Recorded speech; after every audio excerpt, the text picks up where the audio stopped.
하나님 말씀 찾으실 이사야 1장 1절에서 이사야 성경 1장 1절에서 7절 말씀 함께 찾으셔서 독서는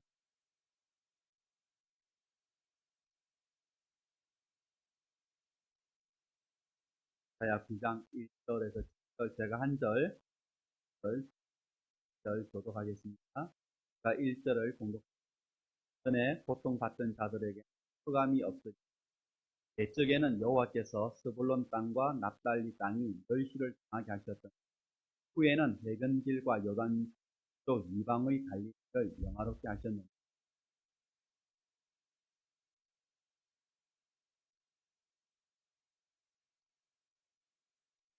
3절 주께서 이 나라를 장성하게 하시며 그 즐거움을 더하게 하셨으므로 수수하는 즐거움과 탈취물을 나눌 때의 즐거움 같이 그들이 주 앞에서 즐거워하오니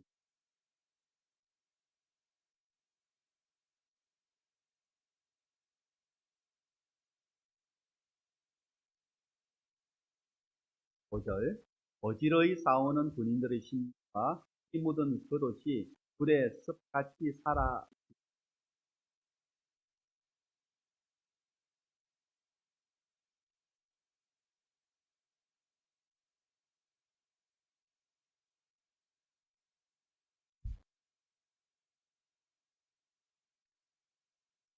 같이 봉독합니다.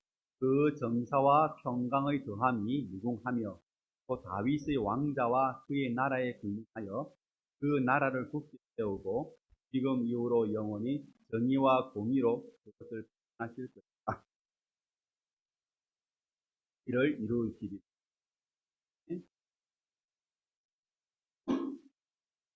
성경에서 가장 흥미로운 것 중에 하나가 뭐냐면은 세상 창조 이야기를 시작하죠. 그러면서 제일 먼저 없던 세상에 빛을 비추어 주셨다. 이렇게 이제 시작합니다. 이게 세상 창조의 시작입니다. 빛이 없던 세상에 빛이 비추어지기 시작하면서 창조가 신약에서는 어떻습니까? 요한복음 1장에 보시면은 역시 빛이 어두움에 비추었다 이렇게 시작합니다. 그래서 성경은 이 어두운 세상에 하나님께서 빛을 비추어 주셨다 이렇게 말씀합니다. 그럼 요한이 말하고 있는 이 어두운 세상에 빛이 비추었다라는 것은 무슨 말합니까? 한 아기가 태어났는데 그 아기가 세상의 빛이다라는 거예요. 오늘 우리가 읽은 본문이 바로 그 이야기를 하고 있습니다. 그런데 사실상 어려운 본문입니다. 어려운 본문이라 잘 이해하기는 어렵다 하더라도 우리가 알 수 있는 것은 뭡니까? 이 어두운 세상에 빛을 비추기 위하여 누가 오셨다고요? 예수님이 오셨다. 할 수 있는. 한 말씀 한번 살펴보겠습니다. 1절, 2절 말씀. 1절에 보시면 스불론 땅, 그다음에 납달리 땅, 또 해변길, 요단 저쪽 이방의 갈릴리 이런 말들이 나오죠. 그리고 2절에 보시면은 흑암에 행하던 백성, 또 사망의 그늘진 땅 이렇게 나오죠. 다 같은 지역을 이야기합니다. 같은 지역입니다. 스불론 땅, 납달리 땅, 해변길, 그리고 요단 저쪽 이방의 갈릴리, 흑암에 행하던 백성, 사망의 그늘진 땅 이게 같은 지역인데 이 지역은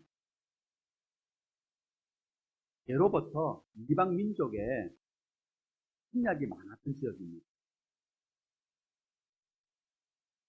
그래서 늘 전쟁이 끊이지 않았던 지역. 훗날에 이제 이사야 때 하면은 아수르가 이 지역을 침략합니다. 그래서 이 지역을 초토화시켜버리죠. 그래서 이제 이것이 이방과 가깝다 보니까 이스라엘 땅에서는 북쪽입니다. 국경 지역. 이 일본에서 보시면 딜리 지역, 딜리 지역. 국경입니다. 그래서 아수르의 그 침략을 받아서 초토화가 돼버린, 그러다 보니까 이제 이방인과 섞여버리는 있었습니다. 그래서 뭐라고 불렀느냐? 갈릴리 땅. 지방의 갈릴리 이렇게 불렀습니다. 지방의 갈릴리. 그러니까 유대인들 입장에서는 그 갈릴리 사람들을 좋게 봤겠습니까? 부정적으로 봤습니다. 그래서 이방 사람들은 그렇게. 그런데 오늘 성경에 보시면은 바로 그곳에 유대인들조차도 좀 멸시하는, 그리고 성경에서 뭐라고 합니까? 흑암이 가득, 사망의 거느진 땅, 이방의 갈릴리, 이렇게 희망적인 이야기가 아니잖아요. 희망 없는, 바로 그 지역에 이사야가 뭐라고 하냐면은 큰 빛이 비치어질 것이다, 이렇게 예언을 합니다. 그리고 이 9장 이 예언이 있고 500년 뒤에 이 본문으로부터 500년 뒤에 바로 그 땅에 들어오십니다. 창세기 보시면 아담과 하와가 범죄하잖아요. 범죄하고 난 다음에 찾아온 것이 뭡니까? 땅에 찾아온 죽음이죠. 그래서 우리에게 있어서 죽음이 가장 큰 문제. 어떻게 죽음을 우리가 극복할 것인가가 인간들의 관심이잖아요. 그런데 이 갈릴리 지역을 뭐라고 합니까? 흑암의 땅, 죽음이 그늘진 땅, 이렇게 부르고 있어요. 그런데 그 죽음의 땅에 한 아기가 태어나서 그 죽음의 문제를 다 해결한다. 그렇게 오늘 말씀하고 있습니다. 유대인들에게 멸시당하고 이방인들에게는 침략당해서 희망 없이 고통스럽게 살아가는 그 절망의 땅에 빛이 비치어진다라는 거예요. 만약에 잘 사는 사람들에게, 훌륭한 사람들에게 하나님께서 임하신다면 좀 가난하고 능력 없고 병들고 힘없는 사람은 어떻게 되겠습니까? 하나님께서 예루살렘에만 역사하신다면 그 멸시당하는 땅, 희망 없는 땅, 갈릴리 사람들은 오늘날도 하나님께서 능력 있는 사람, 잘 사는 사람, 건강한 사람, 권세 있는 사람, 힘있는 사람에게만 역사하신다. 우리같이 힘없고 약하고 병들고 가난한 사람 하겠습니다. 그런데 하나님께서는 오늘 본문에 보니까 정말 불쌍한, 하나님께서 그들에게 관심을 가지시고 역사하신다는 게 없지만, 연약하지만, 희망이 없지만, 하나님 그들을 불쌍히 여기신. 그래서 오늘 이 9장의 이 이사야의 예언을 따라서 예수님께서 오시는데, 예수님이 갈릴리 지역의 나사렛이라는 동네에서 예수님께서 성장하시고 거기서 사역을 하십니다. 그래서 예수님을 부를 때 뭐라고 부릅니까? 갈릴리 나사렛 예수라고 부르죠. 그러니까 좋은 이름은 아니죠. 갈릴리 자체가 멸시의 땅이거든요. 근데 그 갈릴리 지역에서 또 더 가난한 땅이 나사렛입니다. 그 나사렛 출신 예수. 근데 예수님 직업이 뭐였습니까? 목수였잖아요. 그러니까 어떻게 보면은 정말 힘이 없는, 정말 비천한 그런 예수. 그래서 갈릴리 나사렛 예수, 별 볼 일 없는 그런 의미. 그러나 이사야의 예언에 따라서 그 희망 없는 곳, 그래서 갈릴리 나사렛 예수가 되십니다. 예수님께서 복음을 처음 전하신 곳 어디입니까? 예수님의 활동의 주 무대가 어디입니까? 갈릴리입니다. 이렇게 이사야는 오늘 그 희망 없는 죽음의 땅, 그 흑암의 땅에 그 모든 문제를 해결하시고 빛을 비춰주신다, 이렇게 예언하고 500년 뒤에 예수님께서 그 땅에, 오늘 우리에게 임한 복음도 마찬가지입니다. 우리가 다 복음을 받았습니다. 하나님께서 우리를 불쌍히 여겨주셔서 우리에게 복음을 전해주실 줄 믿습니다. 우리 스스로 생각할 때에 나는 할 수 있겠지. 나는 복 없이도 살 수 있는 사람인데, 스스로는 고귀한 존재라고 생각할 수 있겠죠. 하나님 보실 때는 어떻습니까? 괜찮은 인생, 고귀한 존재인가요? 하나님 보실 때 죄로 말미암아 죽을 인생, 사망의 그늘진 땅에 살아가는 인생이라는 겁니다. 흑암의 땅에 살아가는 인생이라는 겁니다. 그래서 하나님께서 우리를 불쌍히 여기시는 거예요. 그래서 하나님께서 우리에게 복음의 빛을 비춰주셔서 그걸 하나님의 자녀로 다시 살려주신 것입니다. 이게 성경 전체의 어두운 세상에 빛을 비춰주신, 죽음의 땅에 생명의 빛을 비춰주신 이야기. 이게 성경 전체. 오늘 이 세상도 오늘 어쩌면 어두운, 아직도 하나님께서 이 어두운 세상에 교회를 지역마다 세워놓으셨어요. 그래서 지역교회라 그러죠. 우리는 제주도 서부 지역, 네? 세워졌습니다. 어두운 세상. 그래서 교회를 뭐라고 합니까? 근교와도 같다. 어두운 세상 헤매는 사람, 빛을 보고 안내를 받으시고. 그래서 복음을 줍니다. 이 죽음의 땅, 이 어두운 세상, 이 빛을 우리가 해야 된다. 경배의 역할을. 3절, 4절 한번 보세요. 하나님께서 그렇게 빛을 비춰주시면 어떤 일이 일어나느냐? 3절, 4절에 보면 가지로 설명합니다. 어떤 일이 일어나느냐? 3절에 보시면은 수수하는 기쁨이 있을 것입니다. 하나님께서 이 어두운 세상에 빛을 비춰주시면은 수수하는 기쁨이 있다. 또 하나, 탈취물을 나누는 즐거움이 있다. 그리고 4절에 보시면은 무겁게 맨 멍에와 그들 어깨의 채찍과 그 앞뒤자의 막대기를 꺾어 주시는 그 기쁨. 이게 뭐죠? 애굽에서 구원받은 그 기쁨. 그리고 또 하나 있죠. 미디안의 날과 같은 기쁨. 네 가지 기쁨. 이 어두운 세상에 하나님께서 빛을 비춰주시면은 네 가지의 기쁨이 있는데, 농부가 수수하는 그 기쁨, 그리고 전쟁에서 승리하여서 군인들이 그 탈취물을 나누는 기쁨, 그리고 애굽에서 노예 생활을 하다가 구원받았던 그 기쁨, 그리고 미디안에게 압제당하였다가 해방된 그 기쁨, 그 기쁨이 있다라는 거죠. 농부들이 고생하잖아요. 제가 이게 사무실에 나와서 주변에 보면 이 주변에 밭을 갖고 있어요. 고생하시더라고요. 나와가지고 쫑패에 잡고 치고 이렇게 보면은, 야, 보는 사람도 진짜 저렇게 열심히 하시는 거예요. 근데 왜 그렇게 고생하면서 그렇게 농사를 짓지? 수수의 절, 주중에 혹시 관심이 있으면 저한테 이야기해 주세요. 네, 회장님이 해가지고 나이 드셔서 농사를 못 짓겠다고 사온 곳에 땅이 농사 지어 물어보시거든요. 1년에 임대료 180만 원만 내면 된다는. 그러면은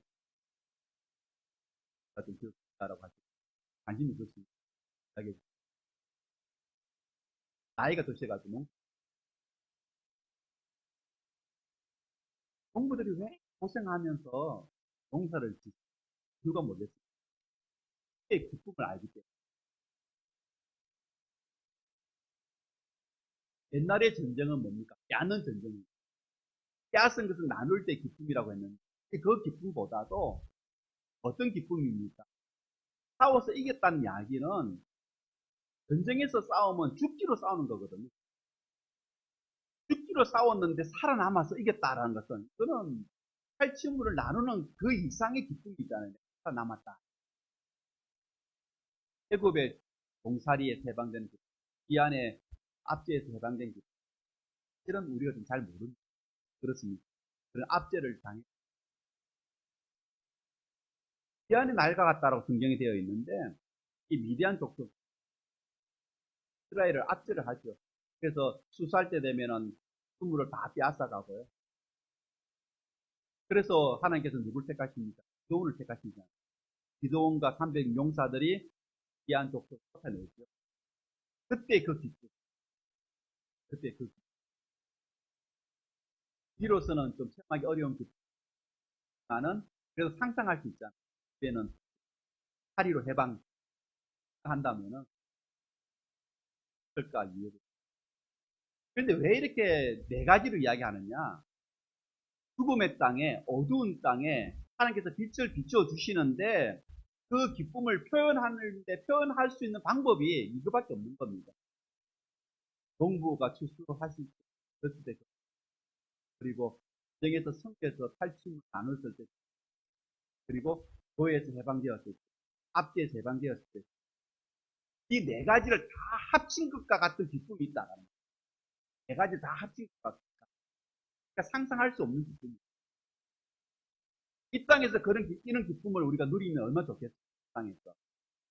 근데 우리는 이 땅에서는 좀 어려울 것 같고, 지금 다시 오신 하나님 나라에서 우리가 경험하죠. 하나님 나라에 들어가. 그리고 하나님과 더불어서 살아가는 그 기쁨. 상상이 안 되잖아요. 경험이 없죠. 이렇게 생각해 보면 어떨까요? 지금까지 살아오면서 내 평생에 가장 즐거웠던 때가 있을 겁니다. 그게 영원히 지속된다. 이렇게 생각하신다. 그 기쁨이 얼마나 큰 기쁨입니다. 그 기쁨을 하나님께서 베풀어 주신다는 겁니다.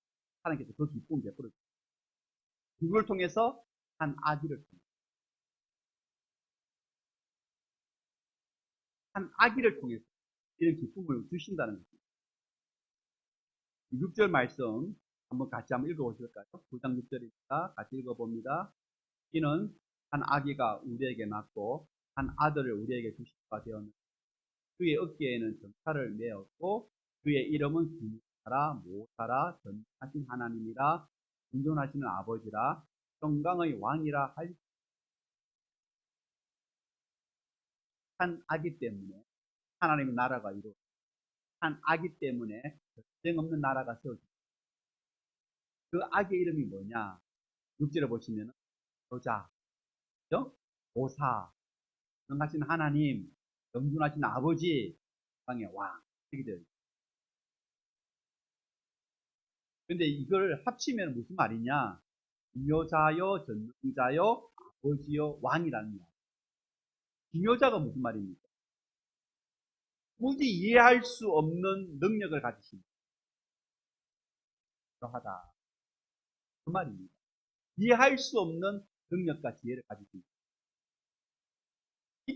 태어나는 이 아기는 이해할 수 없을 정도로 기묘하다라는 겁니다. 그분이 누구라고요? 우리의 아버지다. 그분은 우리 아버지. 우리가 이해할 수 없을 정도로 기묘한 능력과 지혜가 있으신 때 그분이 우리의 아버지이십니다. 그리고 그 아버지가 우리를 응원하여 주시죠. 구원하여 주시죠. 그래서 우리에게 뭘 주십니까? 샬롬을 주십니다.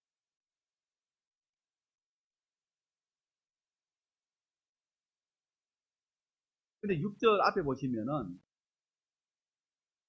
우리가 관심을 가져야 될 표현이 나옵니다. 6절 앞에 보시면 뭐로 되십니까?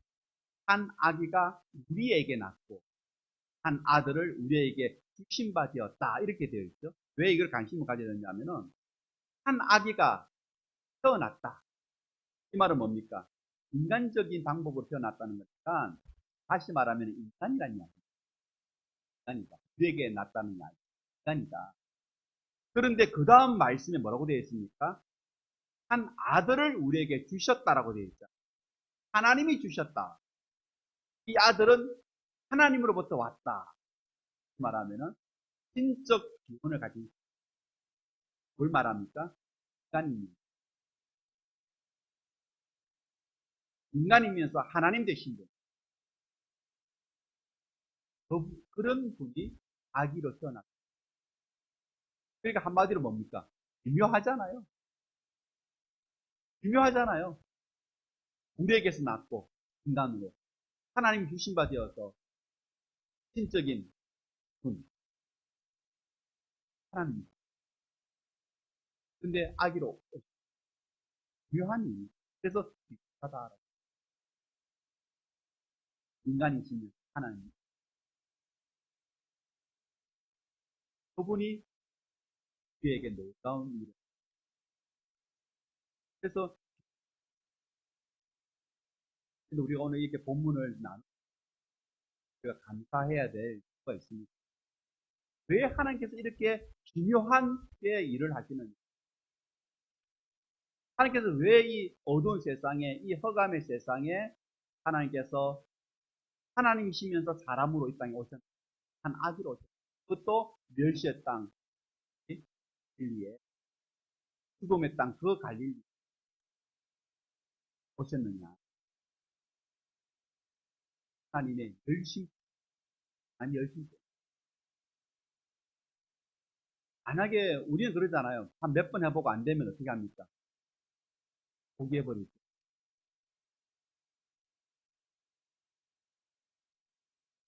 여자 화장실에 분이 이를 맞으니까 한 3년 동안 교체를 안 했어요. 목이 썰어가지고 안에서 닫으면 안에서 잠겨버려요. 밖에서 열 수가 없습니다. 그러면 어떻게 해야 되느냐? 뒤로 가가지고 그만한 창문으로 이 큰 덩치가 기어들어가가지고 열어야 열리거든요. 몇 번 했더니 그게 이제 귀찮은 겁니다. 그래서 방법이 없어요. 화가 나잖아요, 그죠? 아무래도 방법이 안 돼. 근데 돌아가서 창문으로 기어 들어가면 될 텐데 그게 귀찮아가지고 방치를 가지고 썼어요. 발이 톡톡 쳤지, 꽝꽝 내리쳤죠. 그래가지고 보면은 부러지긴 했어요, 그게. 그래가지고 구멍이 좀 희한하게 나요. 사람은 그렇습니다. 몇 번 해보다가 안 되면 포기해버리고 개 하면서 발을 발로 한번 밀어보기도 하고, 그러니까 발로 한번 꽝 차가지고 그럼 열릴까 싶어서 탔다가 오른쪽 발목 쪼개버렸어요. 가슴 아프다는 게 있습니다. 지금 그럽니다. 하다가 안 되면 포기해버립니다. 포기해버리면서 어떻게 발을 막 놓죠. 분노하죠. 분해할 것 없어. 하나님이 그러셨다. 하나님이 우리를 향하여서 포기해버리셨다. 그런 은혜가 우리에게 있을 수 있겠습니다. 사실 인간의 역사에 보면 하나님께서 포기하고 싶었던 순간이 얼마나 많았겠습니까? 그 인간들 하나님께서 포기하고 싶은 순간이 많았을 겁니다. 어쩌면 하나님께서 저를 보시면서도 포기하고 싶은 순간이 있었어요. 망치로 저를 문고리를 망가뜨리기 전에 포기하지 말고 사다리를 들고 뒤로 가가지고 예전처럼 다시 창문을 떼가지고 들어 들어가가지고 안에서 열고, 그죠? 안에서 이렇게 분해를 했으면은 예쁘게 빠졌을 텐데.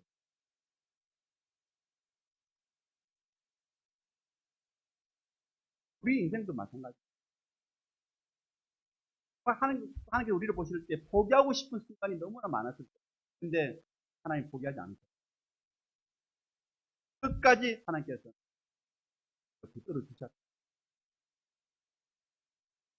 이기심, 발끈적인 분.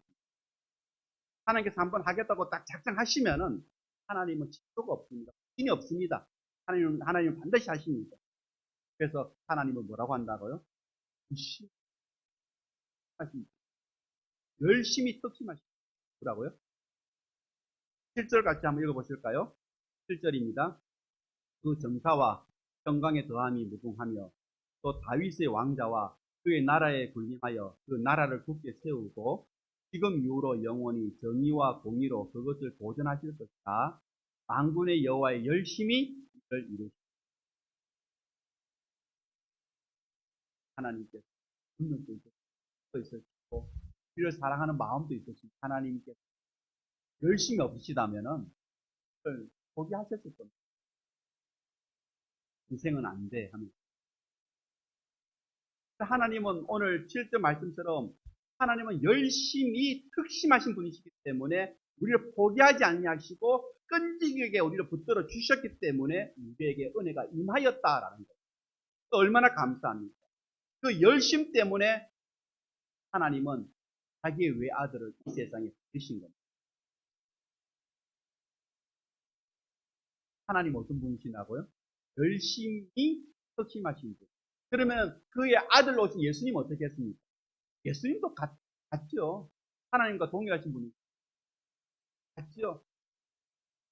그 예수님도 자기 나라, 자기 교회를 예수님께서 지키시기 위하여 자기 모든 능력을 다 동원하시면서 정말 열심히 인생의 3년 동안 사역을 합니다. 그래서 이사야 선지 예언하잖아요. 뭐라고 예언하죠? 모든 일이 하나님의 열심으로 이루어진 거다. 이 열심이라고 하는 이 단어, 본어에 보면은 뭐냐면은 얼굴이 빨갛다라는 말에서 나와요. 이 말은 뭡니까? 여러분 어떤 일에 열심히 하다 보면 얼굴이 어떻게 됩니까? 빨갛게 상기되잖아요. 빨갛게 열이 오르잖아요. 너무 열심히 하다 보면은 그 모습에서 나온 단어가 바로 하나님께서 하시는데 빨갛게 상기될 정도로 열심히 일하셨다라는 거예요. 왜? 뜻이 이루시기 위해. 근데 하나님께서 작정하시면 어떻게 된다고요? 반드시 이루어지는 줄 믿습니다. 하나님은 부진하지 않습니다. 자기의 외아들을 이 땅에 보내셔서 그 아들을 죽이시기까지 하나님께서 작정하십니다. 말씀을 우리가 살다 보면은 어려움에 처할 수 있습니다. 오늘 1절처럼 납달리가 사망의 거느진 땅에 살아가는 인생, 그렇게 어려움 당할 수 있습니다. 교회도 마찬가지. 교회도 그런 어려움에 처할 수 있습니다.